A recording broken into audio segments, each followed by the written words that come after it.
Wilfred, Laurier's Department of Political Science, and I'm pleased to be the Master of Ceremonies for this two-morning special event.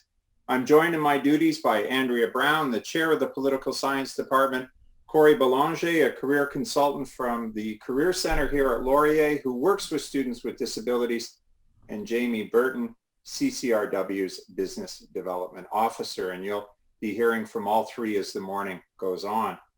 Now, the goal of this two-part session is to look at the intersection of two important issues: the changing world of work, particularly in light of COVID-19, and the challenges faced by students with disabilities as they prepare to enter the workforce.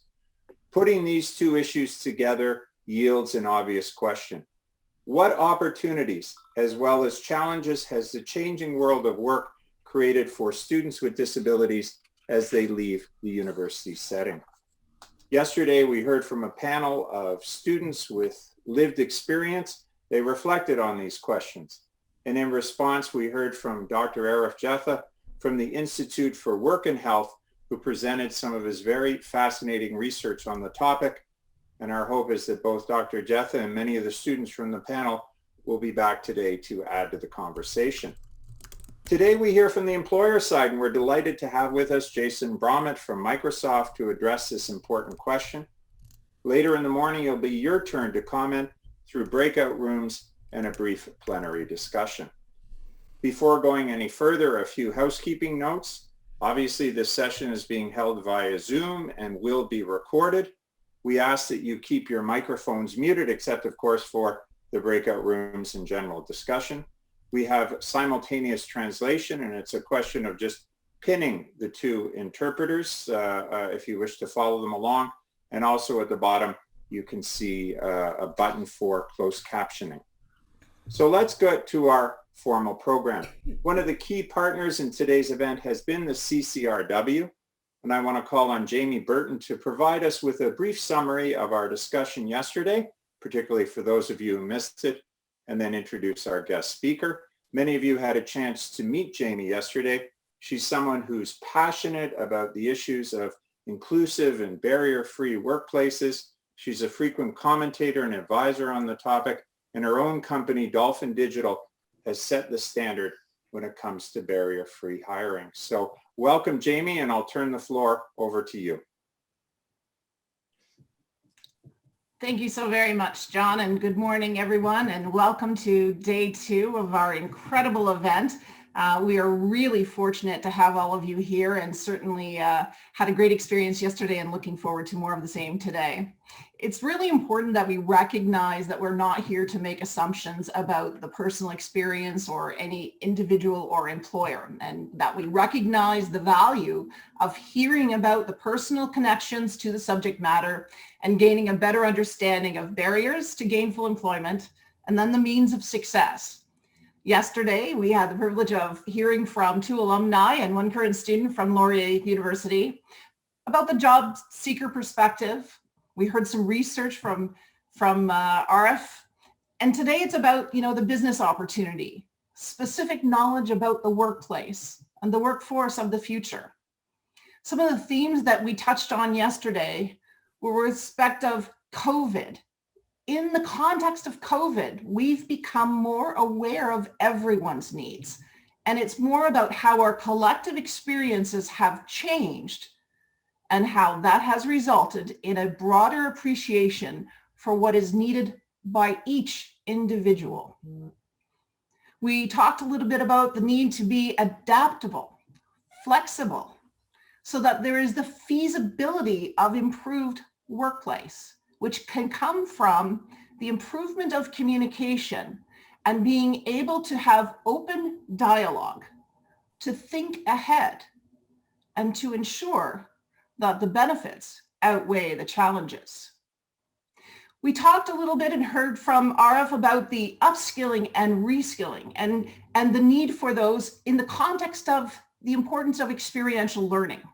Our students identified how this helped them learn that having the proper accommodations or support, by doing so, they were able to identify the opportunity to showcase their skills. And as Chantel put it, have an equitable advantage. We learned about the fragility of employment, so it's critical that we identify new opportunities. We learned that there needs to be a baseline of accessibility. And importantly, we learned that we are transitioning from a perspective of we don't do that, and by example, I mean the work from home, to a model of yes, and here's how we can do that. And so based on those themes that we heard yesterday, we are very fortunate that this morning we have someone with us who's going to share, further touch on some of those themes and expand on them. It's a privilege to have Jason Bromett from Microsoft with us this morning. I personally connect to the values of Microsoft because they lead from the perspective that the modern workplace is an inclusive, creative, and culture-centric environment. Jason is the head of modern work and security business at Microsoft Canada. And in that position, he is responsible for enabling organizations to amplify the ingenuity of their people in collaborative ways and providing the tools to accelerate business growth and success. Obviously, these are very important times to recognize the importance of our means to collaborate, to communicate. And as such, I trust that we are going to hear some incredible things from Jason this morning. But importantly for us in the context of this event, it's also a privilege to have Jason speaking because he is an advocate for the technology that enables inclusion and accessibility as he leads Microsoft Canada's Commercial Accessibility Initiative. I've known Jason for years, and I have always been thrilled to hear him speak. Good morning. It's an honor to have you here. Good morning, Jamie. Thank you for that incredible setup.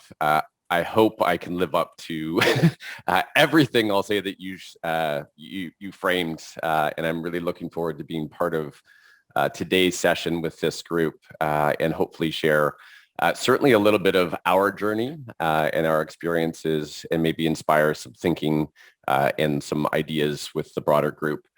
I just wanted to confirm, can you see the slides okay?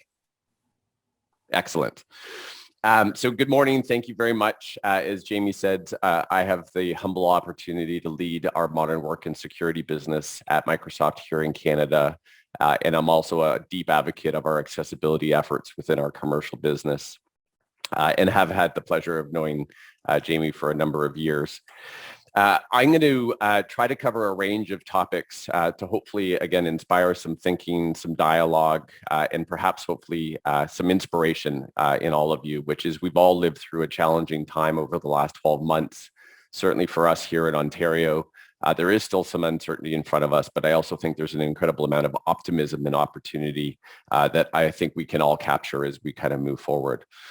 I wanted to start, and I'm hoping that this will work. I'm not a Zoom expert, as everybody was joking, working for Microsoft. And so if this doesn't work, we will skip past it. But I thought I'd start with a video.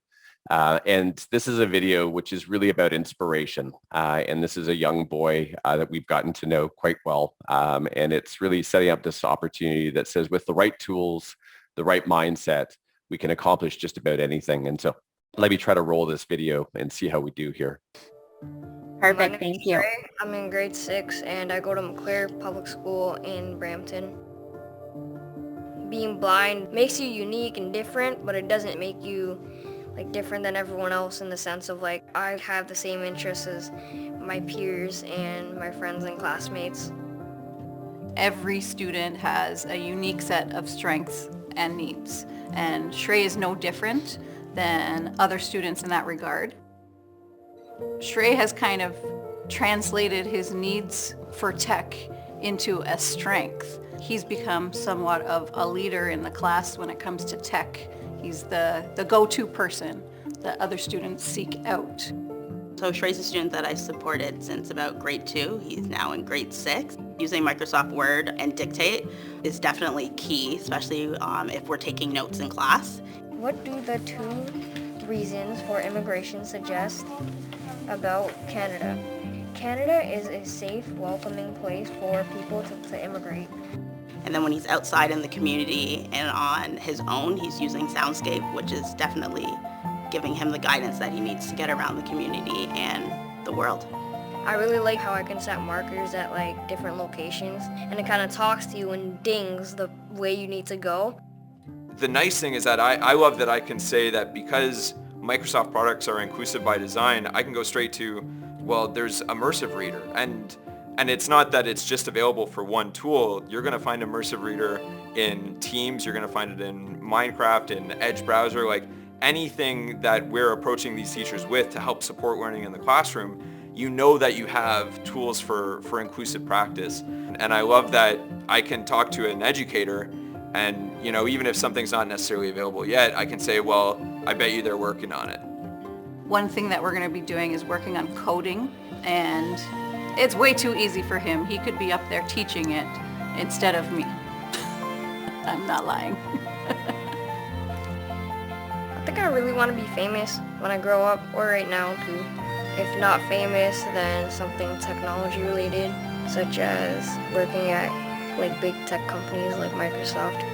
Just knowing that now he's got these tools that are going to help him get outside of the gates of like our school and get into the community. It's endless to what he's going to be able to do. Technology being in my life really makes it easier, and I'm excited about like my future, especially with like as technology and everything like gets better. And it'd be cool if I could develop that one product that could make me famous. That'd be awesome.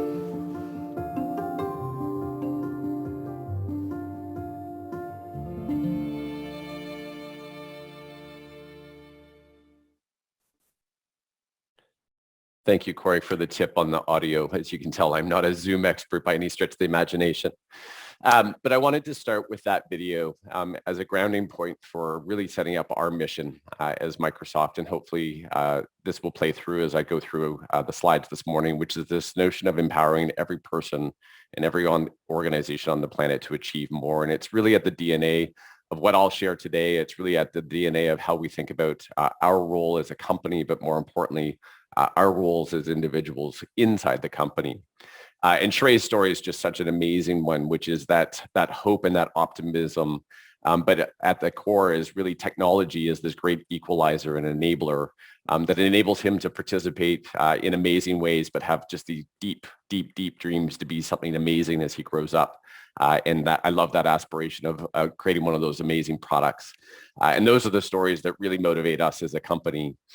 I thought, given that I was presenting in many ways to a large constituent set of students at Laurier today, I thought I'd bring this quote to the foreground, which is this quote that Satya had shared, and I'll paraphrase briefly, but you can read the slides, which is, if you're looking to join Microsoft and you want to be cool, go work somewhere else. But if you want to join a company on making others cool, join Microsoft. And it's really at this core that says our role in society and in the countries in which we operate, which is empowering people and organizations to do more. It is not about us. And it really sets the tone for a lot of what we do in our focus around accessibility. But I wanted to start and open with two slides, which really frames our point of view around accessibility and how we think about it as a company as it relates to our products, which is both as a responsibility for us as a technology company, but broadly for industry. I have the opportunity to talk to our customers, from the largest of what we call our enterprise customers to the smallest of SMBs, on a range of topics related to accessibility. And this is probably one of the points I hit the hardest, which is it is all of our responsibility to participate in this conversation. And I know Dr. Jetha yesterday shared a lot of the statistics, and so I won't spend time on that today.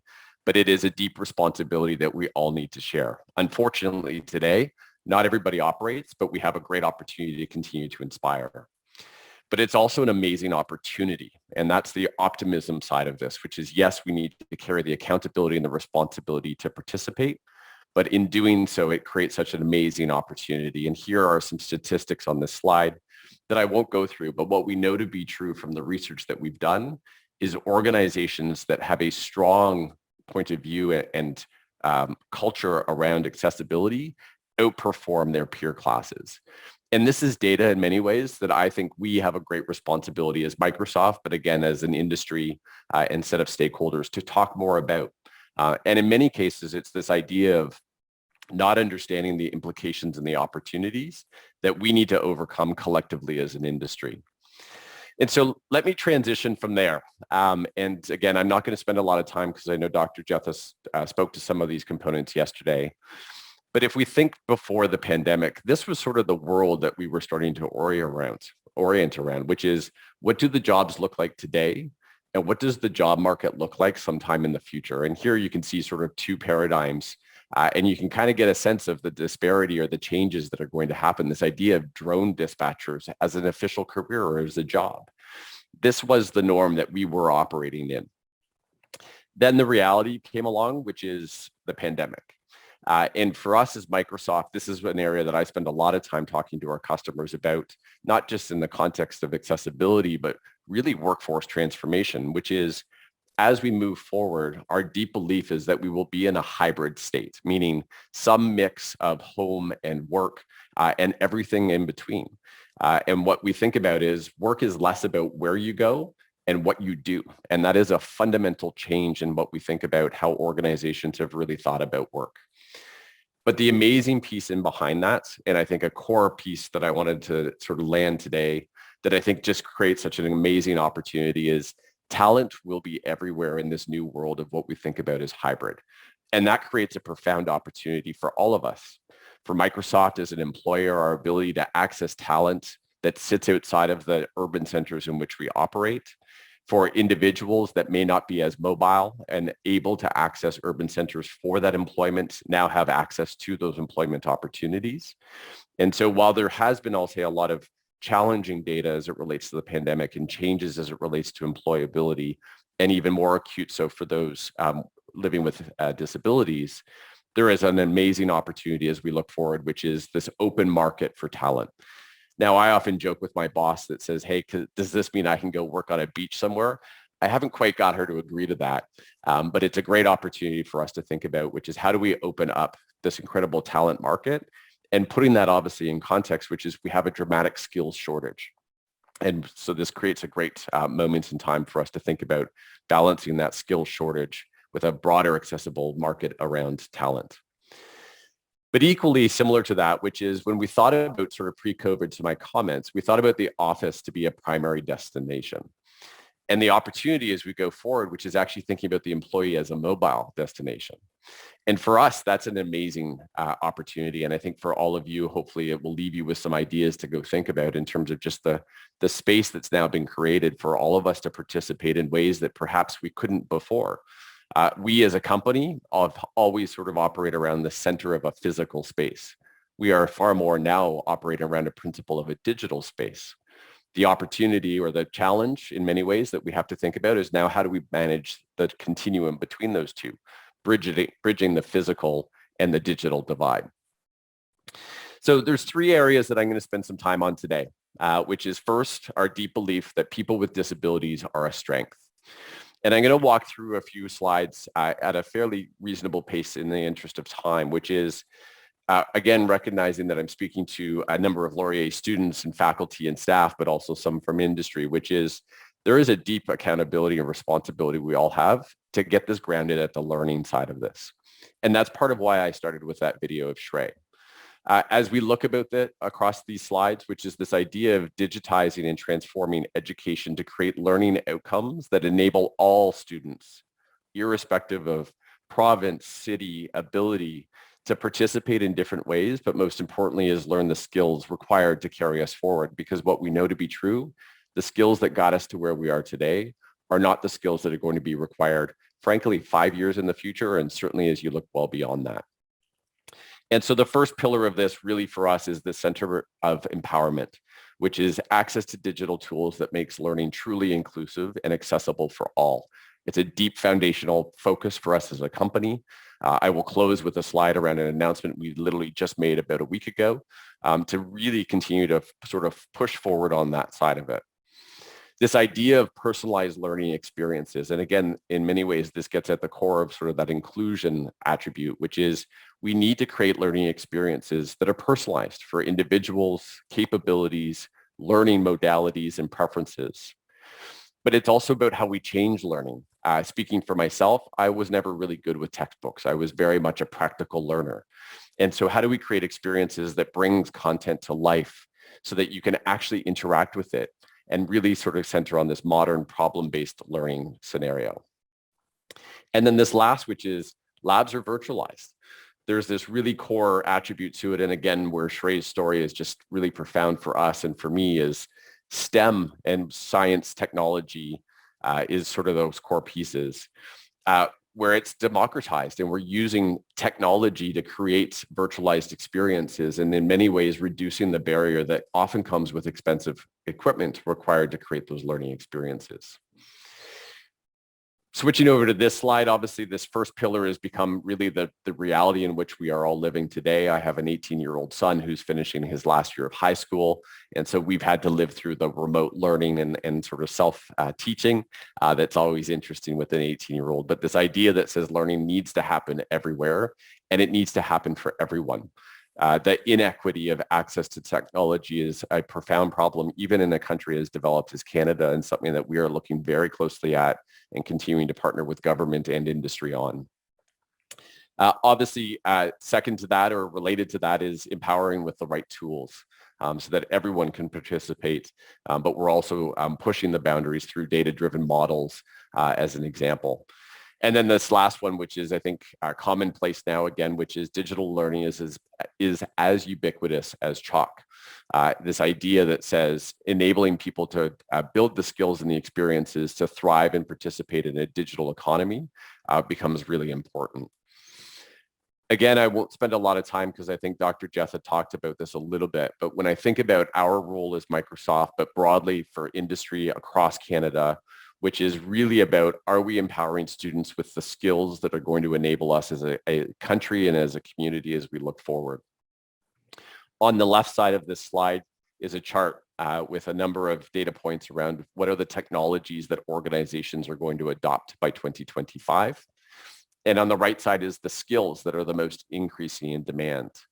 And again, what's really interesting, obviously a deep focus around STEM and that science and technology central capabilities, but you also see a lot of different capabilities. And in many ways, as you think about my earlier comment about talent being anywhere, how you participate in these roles are really empowered in many ways to do so without sort of the constraint of space. And so as I think about how do we manage these sort of connections of where are customers going and the technologies that they're adopting to the skills and the jobs that are the most increasing in demand to a changing workplace that is going to enable for hybrid participation, it's a pretty exciting opportunity. That being said, and I wanted to, you'll see as I go through, I'll sprinkle in a number of components related to our approach to this, which is we as a company are making a very deep focused commitment around skilling, and that is a global statement.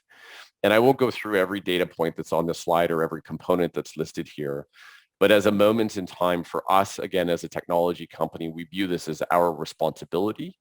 But for every organization that I speak to today, this idea of empowering people to skill or reskill needs to be at the top of the agenda for every organization. We know that the skills of today, again, are not going to be the skills that are required tomorrow. There's an amazing opportunity for us to continue to push.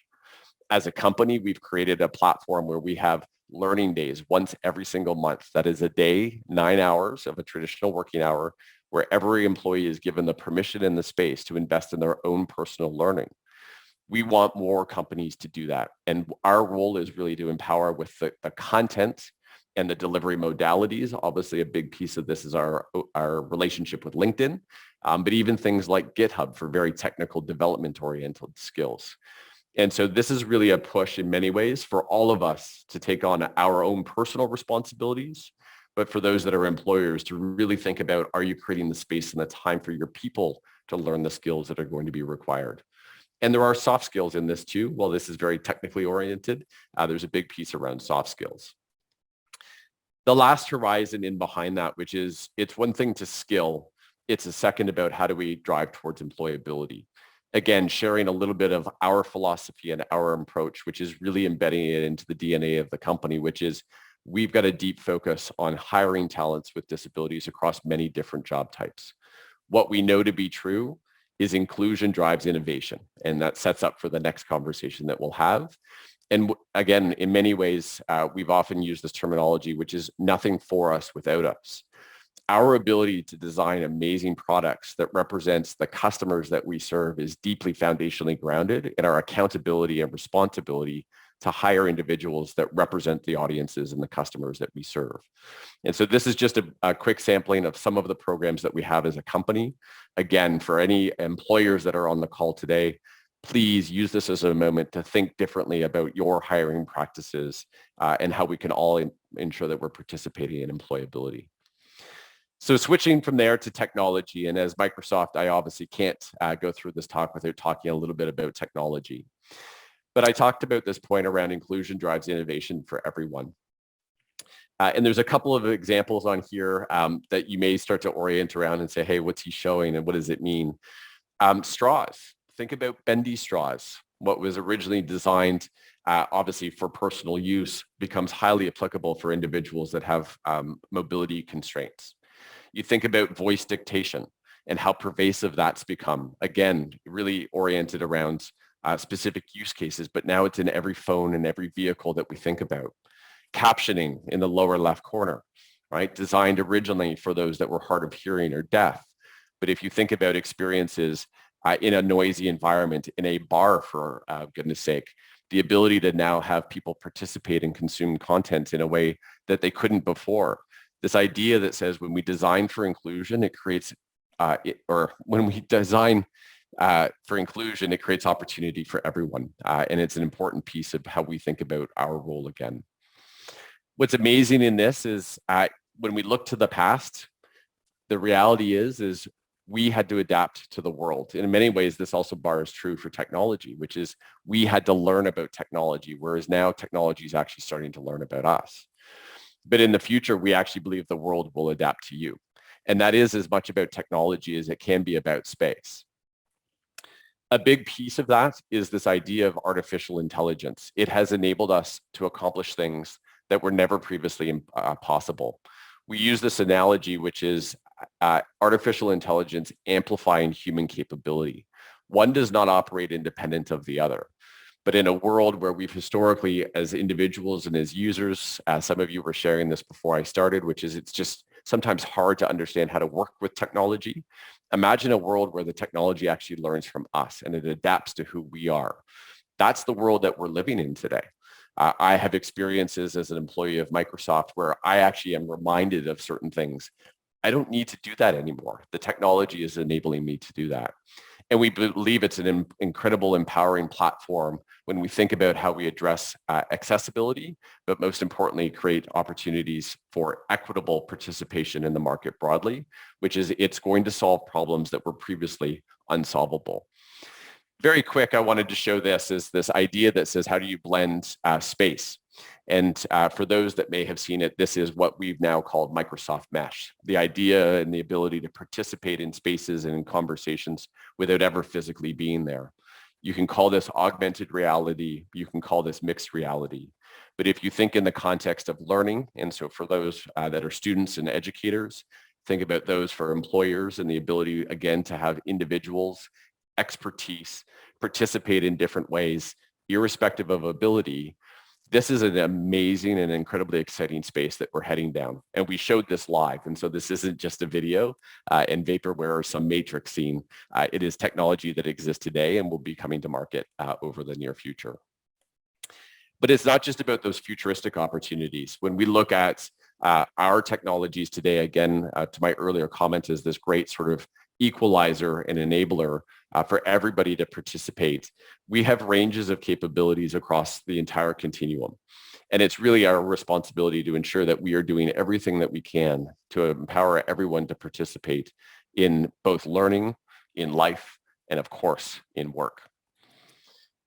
This last chapter that I'll touch on as I get towards close, which is really challenging all of us to change paradigms and most importantly is innovate for the future. In many ways, some of these initial conversations, again, as I talk to customers, it's where do we start and how do we start to think about this? And this moment that says, it's a mindset shift in many ways, and for many individuals and for many organizations, we need to change the way that we think about this. And it's not about picking up a couple of pointers here and there for those that are Carol Dweck's fans. It's about seeing things in a new way. And given I'm with a bunch of educators, and so please don't take offense to this, here's a couple of visuals for us to think about. Healthcare 100 years ago to what healthcare looks like today are fundamentally different, because there are different ways of doing things than there were in the past. When we look at education environments, they're not the same. In many ways, if you were to take a picture of a classroom from the years of the past to the classrooms of today, there's a lot of commonality. For us as Microsoft, we made this foundational change. We have an exceptional leader by the name of Jenny Laurier, who is our Chief Accessibility Officer, who's done some amazing things. And so I'll share a little bit about our approach in the hopes that it inspires some of you to also think about the different ways that we can all change. First is this idea that says accessibility cannot be bolted on. It needs to be built in. It needs to reflect the DNA of who you are. It needs to guide your behaviors and how you operate as a company, but equally so as an individual. For us as Microsoft, we've taken an integrated approach, and we've shared a lot of this content. And for those that are interested, Jamie or I can share more, which is really thinking about what does this look like across the company? And again, for those that are on the phone from industry, this is a great opportunity for you to maybe reflect to say, where do we start? What role can we do, or what role can we play across each of these dimensions to change the way that we're looking at this opportunity? So the first is really this notion of culture. It gets back to that slide and that mission that I shared. If I think about what Satya has done and this notion of empowering every person and every organization on the planet to achieve more, it really sets the tone for our culture. For those that don't know, we have something called the Global Hackathon. It is the single largest private hackathon that's operated anywhere in the world. It's a week that we empower our employees around the globe to take away from their day jobs and to go focus on something they're passionate about. We've been doing it now for 3 years, I believe, 4 years. And almost 60% of the projects that come out of those hackathons are oriented around accessibility. That's not by dictation from our leadership team. It's a bottom-up movement from our employees. And so this notion of culture and how we operate as individuals and what we believe to be most important is really powerful. The second is this idea of systems. You need a systematic approach to inclusion from start to finish. And so that is about measurements, it's about accountabilities and responsibilities, but it needs to guide everything. For us as a technology company, obviously a big piece of this is about products. And so how have we changed in many ways our engineering approach and how we review products, how we test products, but also how we participate and engage with governments as an example to really start to play a different position.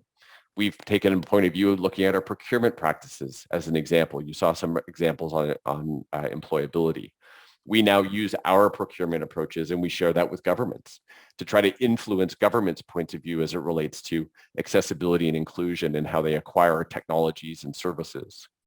And so you've got to think about this sort of core systematic change, obviously in the products that you build, if that is the industry in which you're in, versus service delivery as a sort of counterbalance to it. But then this last pillar, which is what do we do about the future? There's this notion or the statement that we share as Microsoft, and for those that are in industry, you may have heard us say this before, which is our deep belief is that every company is becoming a software company. And again, it's a reflection of the shift in technology that we're seeing that creates so much opportunity for all of us to participate in different ways. But we need to push the boundaries on how do we get better. This can't be solved overnight. It's not going to be solved just today. We really need to all collectively challenge ourselves for the opportunity in front of us.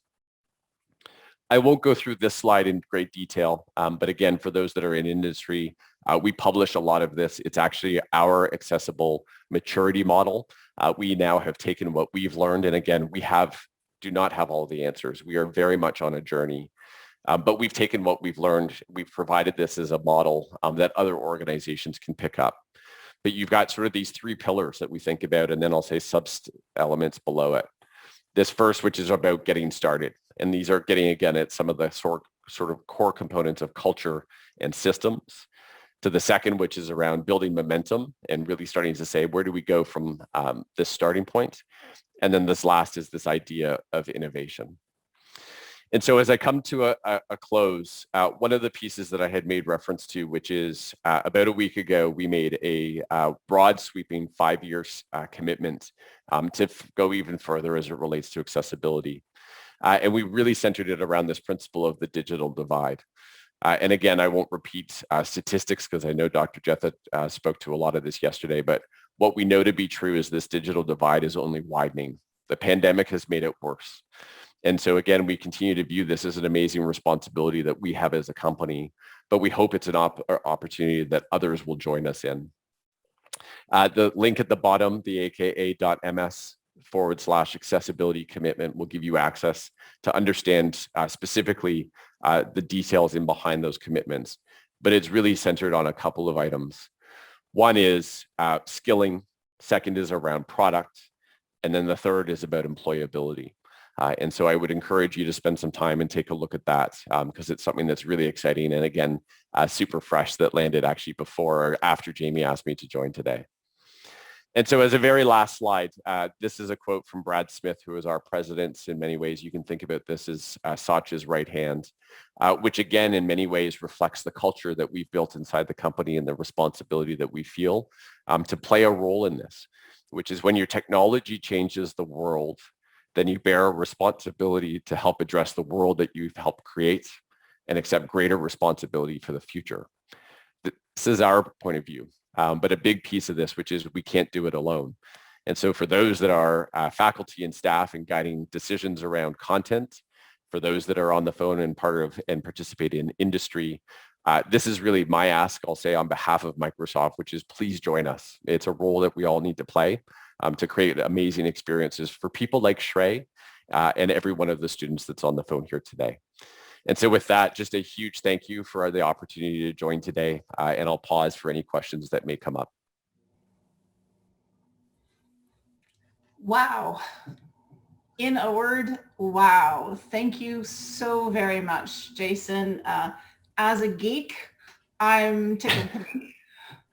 And as an accessibility advocate for employment for people with disabilities, thank you and thank Microsoft for showing us what can be done simply by trying, and by demonstrating a commitment does make things happen. And so rather than hearing my perspective on all of this that I love, I would love to hear a question from the students first and foremost, and then we'll take one from the attendees. So Ezra, would you mind if you respond to what you've just heard in the context of what you've shared with us yesterday, and then just knowing the journey that you have as a student at Laurier and transitioning from student potentially to employment in when you're done with that learning. And if Ezra, if you're not available, then we'll jump to Courtney Lind.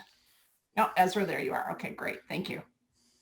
Hi, thanks for sharing. Can you hear me all right? Yes. Sure can. My headphones weren't working, so I deferred to my computer speaker. You mentioned that, I think you said something like when we do something for inclusion, we actually do it for everybody. Mm. How do you think, you mentioned, I believe, an example at a bar and one other one that I can't seem to remember. Are there any pandemic specific examples that you can think of? Forgive me if you mentioned one. It's just the bar one resonated with me and the other one you mentioned. Are there any pandemic specifics that you think have really helped? Yeah, so I'll answer this one as we sit on Zoom, but I'll answer it in the context of Teams, obviously, is something that's near and dear to my heart. One of the things that we learned, and maybe just to set some context, as you can appreciate, we have millions of users around the world, and we have the ability to, through signals, to understand how people are interacting with technology. What we've seen to be true, and there's been quite a bit of research on this, more from a context of, I'll say, mental health, is we're all tired sitting on these calls and looking at little squares of videos. And so we introduced not long into the pandemic something that we call together mode, the ability to use artificial intelligence to abstract away the images of each of us as individuals and put us into a single layout. And what we've continued to do is have some fun with that. And so you can put the team in a lecture hall, you can put the team in a coffee shop. And what we've learned from neurology studies is it actually changes the way that we all interact and consume content. It enables us to come closer together, AKA together mode. So that's just a simple example of where, again, from a point of view of inclusion and in many ways mental health, we've tried to learn as quickly as we can through the last 12 months to continue to adapt our technology. Excellent, excellent. Yesterday we actually had a comment, you can't put squares into circles. There's something wrong here. So I really appreciate that example, and hopefully that's something that we can all start to think, how do we incorporate an attitude towards our well-being in the workplace as well, 100%. and the tools that we're using. Excellent. Chantel, I'll go to you next then. Sure. Yeah, that would be really great. Jason, thank you for your address today. I think you know, based on our brief conversation prior to your comments, that I would really benefit from a Microsoft accessibility consultant, and I'm sure many other people on this call would benefit from that too. So maybe you could share the process of how to connect with one. Yeah, so I'll say in the short term, which is Jamie and I will connect and ensure that we get that clarity out. What's super important, I'll say again, is I think about the systems that I had referred to and the changes that we've made as a company. We have something called the Disability Support Desk, EDAD, we call it. And there was a slide that I was going to share, which is just the profound increase in phone calls and requests into that channel, which is as a function of the pandemic, meaning more people trying to become more engaged in technology. So there are what I'll call structured programs that we can absolutely connect everybody to. And so Jamie and I will take that as a follow-up to do to make sure that we get that in a form to everyone. The other piece is we also do training. And so there may be a great opportunity that I'll put it as an offer, but Jamie and I will take this away. We have, it used to be the Microsoft stores, for lack of a better statement. It's now called DSS, and I won't bore you with acronyms. But we have individuals who are accessibility experts with our technology that we will offer virtual courses to empower people to use our tools. And so I will absolutely make that available to anybody that would like to. And so Jamie and I will take that as something to get back to you, Chantel, and anyone else that's interested. Good, thank you. Thank you, Jason, and thanks, Chantel, for that question. I will also add that CCRW has a service called AIM, which is Accommodation and Inclusion Management, and it is meant to support that request or that inquiry into the needs of accessibility and accommodations in the workplace. So happy to provide further information on that as well. I don't want to leave out Courtney Lynn. I'm sure that you do have a question or comment with respect to what Jay has shared with us. Please go ahead. Yeah, more of a comment or anything too, but I'm really glad that you bring up just the needs that we have into, like, I love the built-in, not bolted on.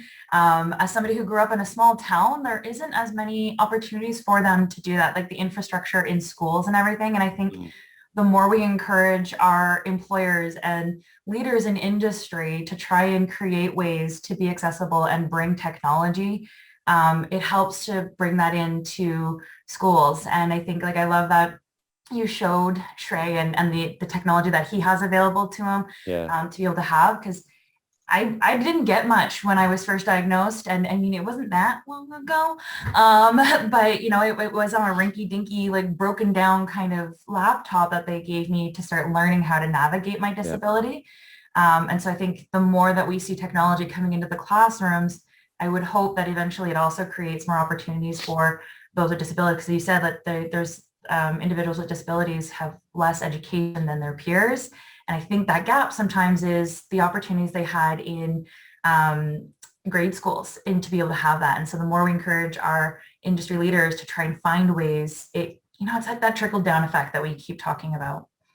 Yeah, it is such an important point. Obviously, again, speaking from a Microsoft point of view, which is deep focus for us, obviously a big component of this is making the accessibility capabilities as ubiquitous or as broadly available as possible, meaning by no means do we want to draw what I'll call artificial lines of exclusion. But there is an incredible role, which is it is industry, it is government, it is, I'll say, education, which is, are we empowering people with the tools, the devices, the technologies to enable them all to learn and participate, that we all share. It can't just be one, I'll say, company's role, although we all push for it because I am also responsible for our education business. And so it's sort of like this trifecta for me, which is it comes near and dear. But equally so, my niece has cerebral palsy, but my brother lives in Aurelia. And I can see I'll call it the divide that even exists between me living in Toronto and her living in Aurelia. That's a frustrating moment for me as a dad and as an uncle. And so, again, I think it's an incredible opportunity for all of us to play a role. And I think that that's a theme that's resonated throughout. It's the learning from the individual perspectives and experience that actually is driving the change in what we would consider the transition in that employment and the workplace. And of course, the workplace requires the workforce. So I would just like to position one for the question from the attendees. And it's a little bit along the lines of what you've said already with respect to a focus on mental health. So the question is just a further consideration of what Microsoft may be developing in that area, the technology. I know that you showed us the Microsoft Mesh, which was thrilling, but there's an element there, I'm sure, that speaks to that mental health component. Yeah, there is. And what I would say is there are a couple of components, and I didn't spend a lot of time talking specifically today about it, but I'm spending a lot of time back on that hybrid work concept with our customers across the board. There was a really profound statement that was made to me by a CEO of a large Canadian company, I'm going to say maybe 8 weeks ago. No, probably longer than that, maybe 3 months ago. And in short, his comment to me was, I'm no longer worried about my supply chains and my manufacturing processes. I'm worried about my people. And most importantly, I'm worried about, are my people able to continue to work in sustainable ways? And I thought that was a pretty profound statement and really gets at the heart of this idea of well-being, which is we know, and we can probably all tell our own personal stories, the lines between work and life have become very hard to balance. And that is putting pressure on our mental well-being. So on some ways, back to the example to Ezra's question, which was the creation of together mode, which is acknowledging that we are still very much in a virtual world. How do we create experiences that, I'll say, lessen some of those psychological or mental barriers?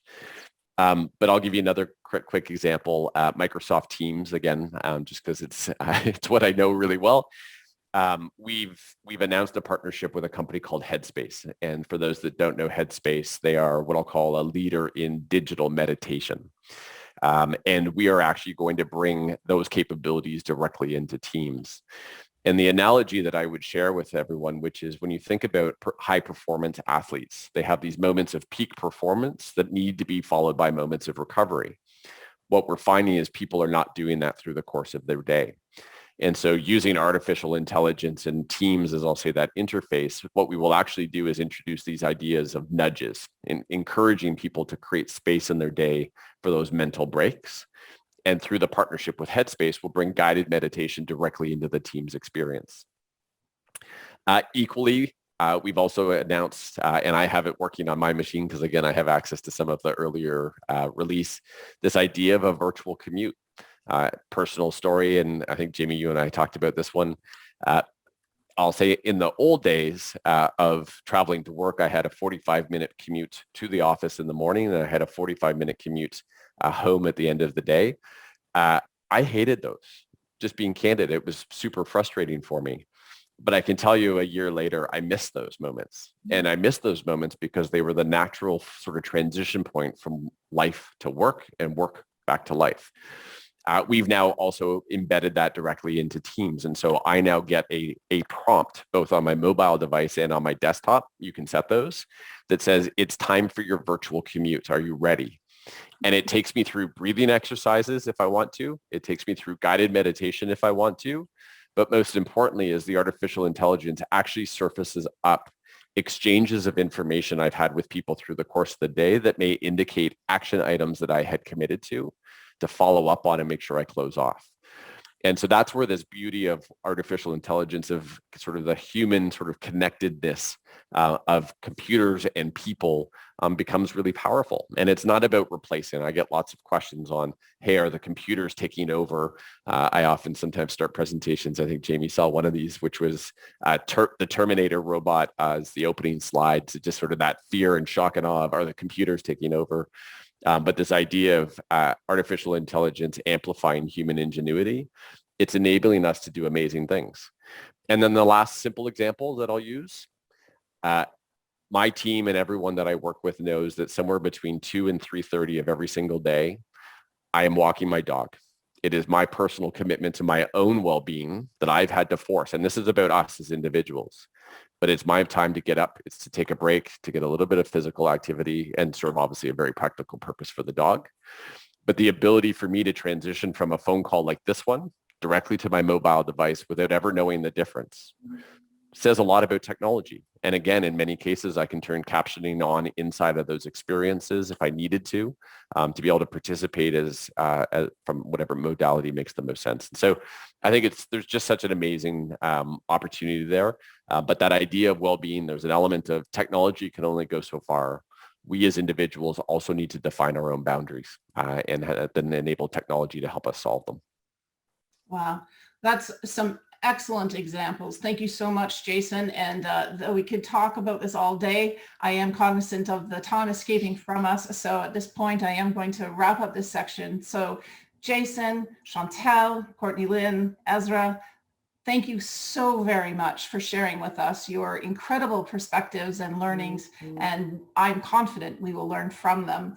The conversation will continue for those of you who are interested. Wednesday afternoon, CCRW is hosting an event on trends and opportunities to transition the workplace and workforce. I will post a link in the chat window, but for right now, Andrea, why don't I hand it over to you to take over from here. Thank you so very much. I appreciate it. Thanks, Jamie. And thank you again, Jason, for your contributions and for sharing all of your really important insights on how you and Microsoft are supporting and creating opportunities for people with disabilities in the workplace and fostering an inclusive work environment. Next, we are going to move into some breakout rooms, and we've got some questions to talk about within the breakout rooms, and then the breakout room facilitators are going to come back and share some of the insights that come in those. So the breakout room questions will be posted in the chat, but I'll go over these briefly right now. There's 3 questions for the breakout rooms. First of all, what can employers do better to support transitioning students with disabilities? Secondly, what can post-secondary institutions do to better support transitioning students? And finally, what can advocacy organizations and groups and support groups, what supports can they offer persons with disabilities to better support transitioning students? So we'll look at those in the breakout rooms. Before we move into these breakout rooms, we're going to show a quick advertisement from the CCRW.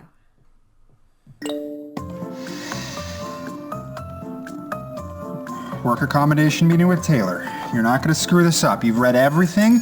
You've talked to everyone. You know exactly what to do. Work accommodation meeting with my boss. Okay, I can do this. I can ask for what I need. Oh no, am I sweating from my everywhere? Is it hot in here? I feel parched. I'm parched in my mouth. Come on, Taylor, you can do this. Come on, Sam, you can do this. Hello, Taylor. Hi, hello, hey, bonjour. Yes, okay. So I was just wondering if it would ever be possible that when we're back in person, if we could maybe, I don't know, look into replacing my desk with one that's better suited to my needs? Yes, great. Okay, great. Yes, great. Thank you. Yeah, thank you. That wasn't so scary. That wasn't really scary at all. I'm sweating for my everything. Creating an accommodating and inclusive workplace doesn't have to be scary. CCRW can help. Go to aim@ccrw.org or call 1-800-664-0925 extension 384 for more information. Okay, perfect. Welcome back, everyone. I popped into all the different discussion or the breakout rooms and creeped on a little bit of your discussion, and everyone looked really into it. And I'm really excited for our facilitators to report back. So why don't we go ahead and start with whoever was in group 1, if that facilitator can give us a little bit of a summary of some key things you all discussed. Sure. I think I was the facilitator in group 1, if I remember which breakout room I got pulled into. We had a really rich discussion around the first question. There's never enough time to get all the conversation in there. But some really great points that were brought up around the what employers can do better to support transitioning students with disabilities. We talked about the opportunities that mentoring provides in the employment scenario. So mentoring for students, for new grads, for new hires with internal staff at that place of employment. It could be a person with a disability to learn what the opportunities are and ensure that's incorporated in part of the onboarding process. We also talked about normalizing, the conversations around accommodation. So, not just in the scenario where you would approach someone with a visible disability to ask what they need, but that awareness and, inclusivity around recognizing the importance of supporting everybody to be their best selves at work, to ensure that the opportunities for their skills and talent to shine in that place of employment is really important. And that we talked about, I'm just looking at all the great notes. There was so much. Fostering dialogue and communication. So dialogue between universities and the employer, but also recognizing the bandwidth of employers and small employers, and that it can be, pretty daunting at times, but to ensure that there's opportunities to evolve and change and share, and that, opportunities like we have here today to share and to learn are really good examples of how we can continue to communicate, but also the impact that this can have on changing, policy, and the impact that can have on the accessibility of accommodations or the financial part of accommodations for small business, to ensure that everyone has the opportunity for that gap to be bridged.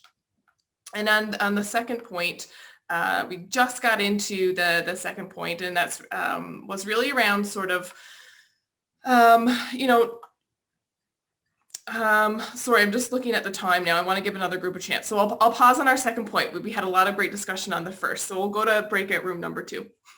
That's fantastic. Thank you, Megan. And you mentioned the importance of mentorship. So I had to go ahead and plug Disabilities Mentoring Day, and I included the link for those of you who might not be familiar into the chat box. And then that being said, of course, let's jump to group number 2. I think that was Emily. Yes. All right. So for the first question that related to what employers can do, the first one was to connect with the individual and to find out what worked at the school for them and to trust them. And that will be the best way to maximize their productivity in the workplace. And to ensure that they have a process in place at their organization to be able to respond to any sort of workplace accommodations or adjustments. The importance of experiential learning came up again, and also to develop partnerships with universities as a serious pathway to help students transition into the workforce afterwards. For what post-secondary institutions can do better, both from the students' and parents' perspective, it's found to be an exhausting process to have to prove your disability, and that trust should be the foundation and the starting point for conversations. And the importance of feeling comfortable. Students said that they really appreciated being in small class sizes and that they could connect with their prof and feel open to ask questions and to discuss their disability requirements. And then the design of buildings, so the location of the accessibility office, but also making sure that there's the capacity to respond to students' needs. And then the final question, I'm just going to use a quote because I absolutely loved it. For advocacy organizations, what does everybody need to thrive in their environment? That's great. Thank you, Emily. And group 3, I believe that was Andrea. Okay, I'll be brief and try not to repeat some of the things that came out in other groups that also were talked about in our group. We had a really good discussion, and I think we also spent perhaps too much time on the first question. Some of the maybe things that weren't touched on with other groups. For employers, there was some discussion about encouraging employers to be really transparent and open in the recruitment and interview process, and to ask in advance what kind of accommodations in that process might be welcomed or needed, so there's no surprises, and there's no sort of sense that the applicant has to bring up those things on their own, that there's an openness there. Similar, I think, to the discussions in other groups, there was a lot of discussion about the need for more collaboration between institutions, learning institutions, and employers as early as possible in the education process, so that the technology is available for students with disabilities, the training is available for them to know how to use that technology, the understandings for them to know what they have a right for, to ask for in employment, so that all those pieces fit together so the transition is as smooth as possible. Great, thank you. And last but not least, we'll throw it over to John, who will also wrap up the day for us. Great. Well, thank you, Corey. We had a great chat, and we didn't have enough time. We only got to 2 of the questions. I think in terms of employers, some of the themes have been discussed, but there was this sense that we have a momentum right now, and we have to find a way to continue that momentum in the employer community. They can't go back to the old ways. That temptation will be there. A very good point was raised. This isn't just about employers. When we're talking about employers, there's also government, there's employees, there's us as consumers. You know, all of us need to facilitate this kind of a change in the employer world. In terms of post-secondary education, there was the observation made that there's a lot more flexibility in the system, not just for students with disabilities, but all students. And maybe that's going to be translated over into the post-COVID-19 world, and in a sense set a foundation in which students with disabilities can thrive and show a bit of an example to the world of work. It was mentioned that we need more people, persons with disabilities in leadership roles in universities, and also where we ended, and you know, it was a point that I wish we could have explored more, is this whole idea of support. But it's no longer this idea of we'll support you in kind of a patronizing way. It's how do we work with persons with disabilities or walk with persons of disabilities. And as I say, an excellent point there. Unfortunately, with the time we got cut off. And that leads me really to the wrap up.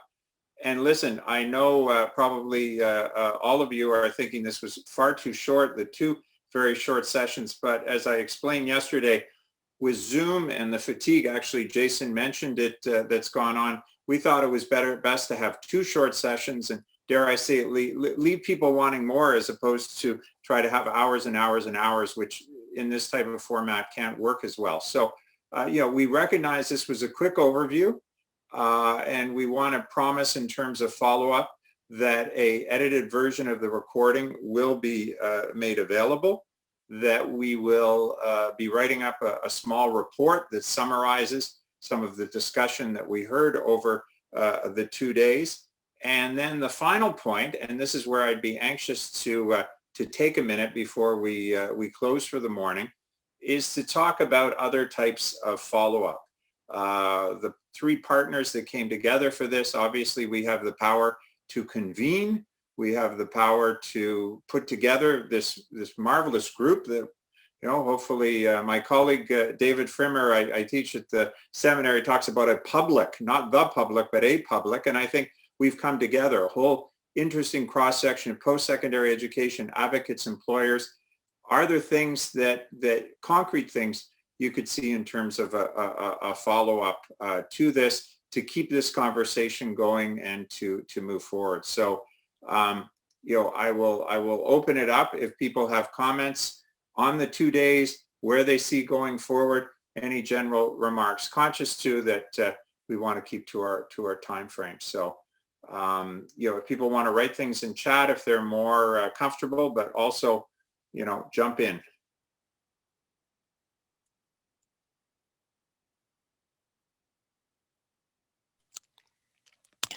I'm really thankful for the connection that was made in terms of Microsoft Accessibility and AIM.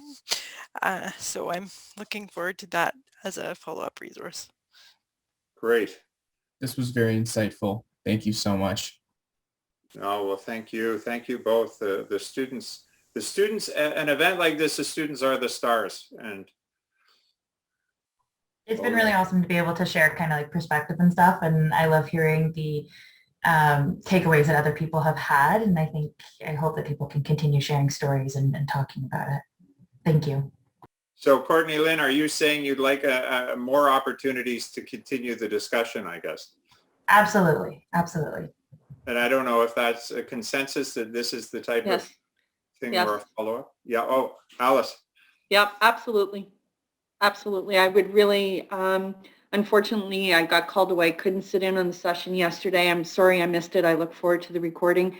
And I would really hope that we could continue, and I would be prepared to do whatever I could to support and assist in that regard.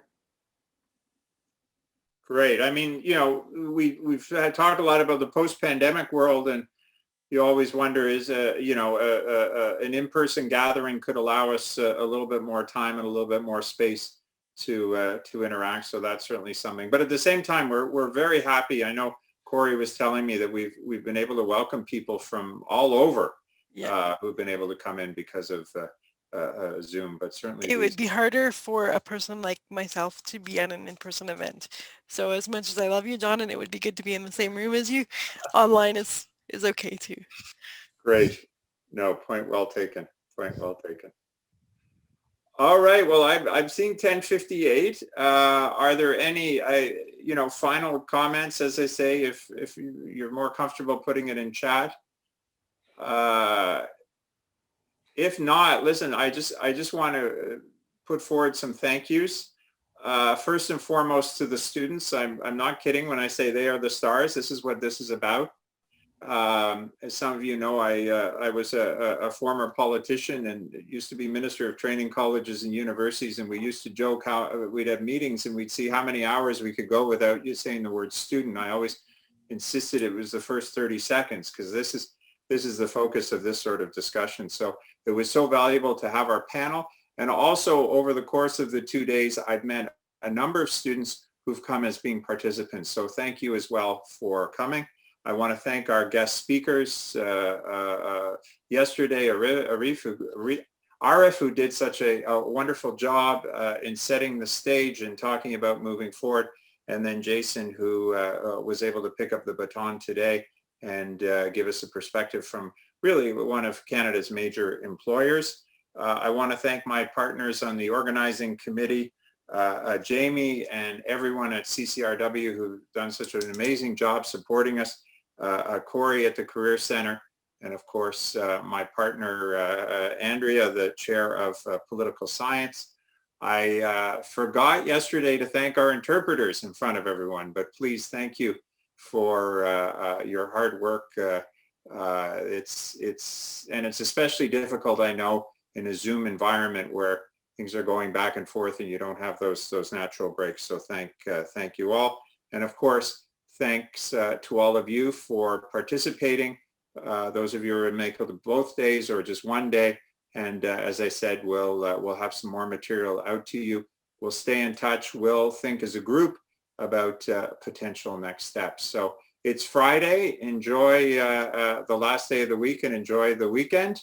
And thank you for coming. Please, I think you know how to contact us. All of you have Corey as an entry point. If you have further comments, if you have questions, if you wish to be in contact with any of the guests who you've heard speaking, please go through us. So have a great weekend. Have a good rest of the day. And hopefully we'll see you at a similar event in the future.